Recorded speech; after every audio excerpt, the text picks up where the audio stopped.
many of you might remember George Zimmerman. He was on this filing lawsuit frenzy about a year ago, and he was also trying to sue the parents of Trayvon for $100 million.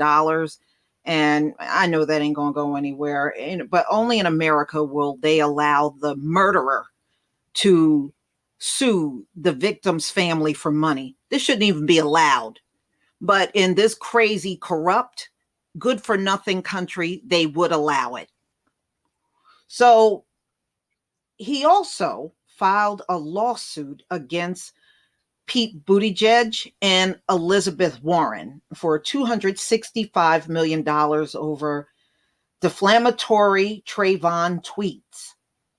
This is what he alleged. So this was around February 19th, 2020. And I'm sure many of you remember this. So George Zimmerman, who shot and killed Trayvon in 2012, sued Democratic candidates at that time, Pete Buttigieg and Elizabeth Warren. So this was back when they were still running for office, claiming he was defamed in tweets. And Pete Buttigieg, he had wrote, Trayvon would have been 25 today. How many 25th birthdays has been stolen from us by white supremacy, gun violence, prejudice, and fear? So that's what he tweeted. And then Elizabeth Warren tweeted, my heart goes out to at Sabrina Fulton and Trayvon's family and friends. He should still be with us. We need to end gun violence and racism, and we need to build a world where all our children, especially young Black boys, can grow up safe and free. So based on those two tweets, he filed a lawsuit against these two candidates, which I knew was not going to go anywhere. The lawsuit was filed in Florida's court.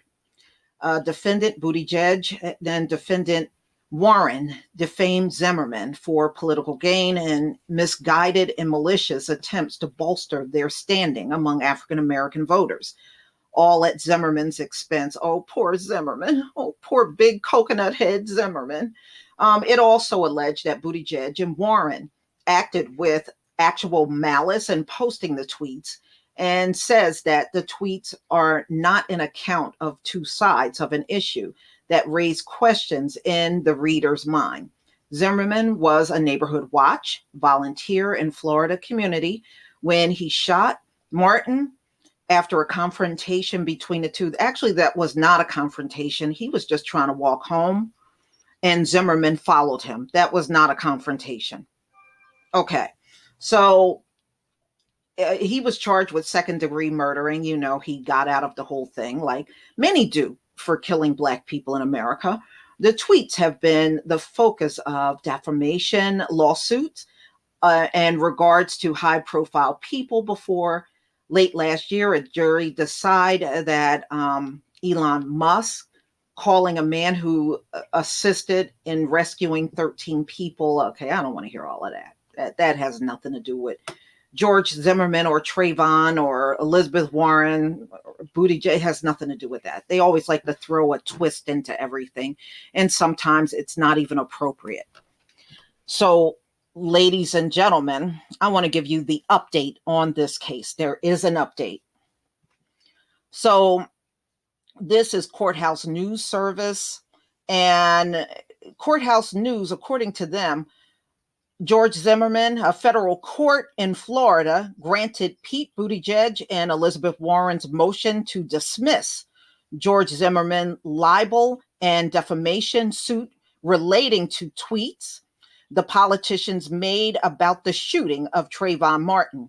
The court dismissed the suit as a shotgun pleading and ruled Zimmerman failed to sufficiently allege an essential element of defamation. So he did not provide any type of information to the court that he was defamed by the tweets that went out on Twitter. So George Zimmerman's $265 million lawsuit has been thrown out of court.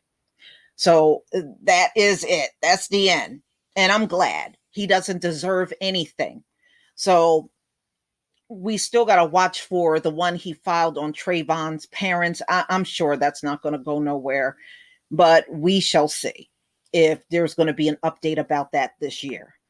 So he was denied going any further with this case, rightfully so, because of a lack of evidence. I guess he think all he got to do is file a lawsuit and that's good enough. You know, same thing happened to Donald Trump. If you file a bunch of suits and you don't attach any evidence of what you're claiming, they're going to throw it out of court. You got to provide evidence, even if it's small claims court. If you don't provide any evidence, the judge is going to look at that case and deny it. So I don't know what he was thinking. He must have the worst lawyers on the face of the earth. But y'all, please tell me what you think. Please leave your comment and subscribe. Don't forget to hit on the notification bell, and I'll see you on the next video. Peace, family.